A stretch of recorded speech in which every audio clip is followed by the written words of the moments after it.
চলন্ত ট্রেনে এক তরুণীকে শ্লীলতাহানির অভিযোগ। প্রতিবাদ করতে গেলে তরুণীর মাকেও মারধর করা হয়, এমনটাই অভিযোগ করছে। তারাপীঠ থেকে ফেরার পথে বোলপুরে ঘটনাটি ঘটে। জিআরপিকে বলে কাজ না হওয়ার পুলিশের অভিযোগ দায়ের করা হয়েছে ইতিমধ্যে। আপনাদের জানিয়ে রাখবো, প্রতিবাদ করতে গেলে ওই তরুণীর মাকেও মারধর করা হয়, এমনটাই অভিযোগ তুলছে তারা। ট্রেন চলাকালীন সেখানে এক তরুণীকে শ্লীলতাহানির অভিযোগ। তারাপীঠ থেকে ফেরার পথে বোলপুরে এই ঘটনাটি ঘটে এবং ইতিমধ্যেই পুলিশকে অভিযোগ জানানো হয়েছে। জিআরপিকে বলে কোনো কাজ হয়নি, এমনটাই অভিযোগ তুলে পুলিশকে অভিযোগ দায়ের করা হয়েছে ইতিমধ্যেই। প্রতিনিধি মনা বীরবংশী রয়েছে আমাদের সঙ্গে টেলিফোন লাইনে। মনা, কি অভিযোগ করছে?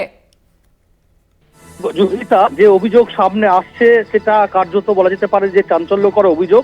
তার কারণ হচ্ছে এই মুহূর্তে দাঁড়িয়ে যেটা জানা যাচ্ছে যে তারাপীঠ থেকে একদল মহিলা বলা যেতে পারে, প্রায় 15 জন সেখানে ছিল। 9 জন মহিলা, 2 জন পুরুষ এবং 4 জন আরো বাচ্চা। তারা রামপুরহাট থেকে তারাপীঠে পুজো করিয়ে তারা কিন্তু শিয়ালদা ফিরছিল। তারা সকলেরই কলকাতার বাসিন্দা। দেখো, বোলপুরের কাছে মূলত তারা ট্রেনের মধ্যেই শ্লীলতাহানির শিকার হয়, এমনটাই কিন্তু অভিযোগ। এবং ট্রেনের মধ্যেই একদল যুবক মদ্যপ অবস্থায় তাদেরকে নির্যাতন করা হয়, শারীরিকভাবে হেনস্থা করা হয়।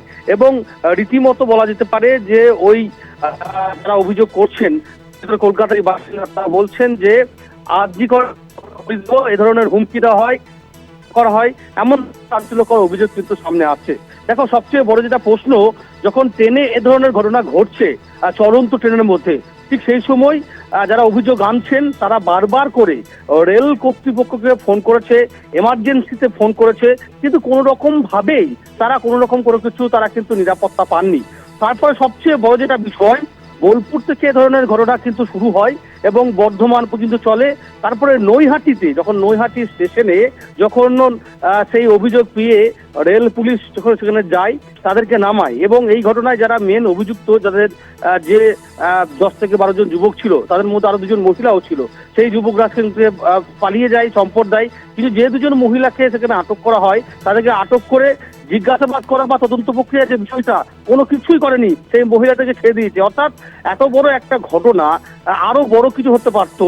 সেই জায়গায় দাঁড়িয়ে রেল পুলিশের যে নিরাপত্তা, যাত্রী সুরক্ষা, সেই সুরক্ষা নিয়ে এই মুহূর্তে দাঁড়িয়ে কিন্তু সবচেয়ে বড় প্রশ্ন উঠছে।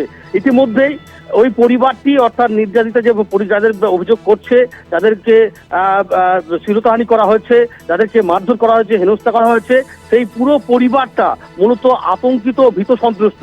তারা প্রশ্ন তুলছেন যে কেন এখনো পর্যন্ত এই ঘটনার তদন্ত প্রক্রিয়া শুরু হলো না ঠিকঠাক করে। খুব স্বাভাবিকভাবেই রেলের যাত্রী নিয়ে এই মুহূর্তে দাঁড়িয়ে, নিরাপত্তা নিয়ে, যাত্রী নিরাপত্তা, যাত্রী সুরক্ষা নিয়ে সবচেয়ে বড় প্রশ্ন।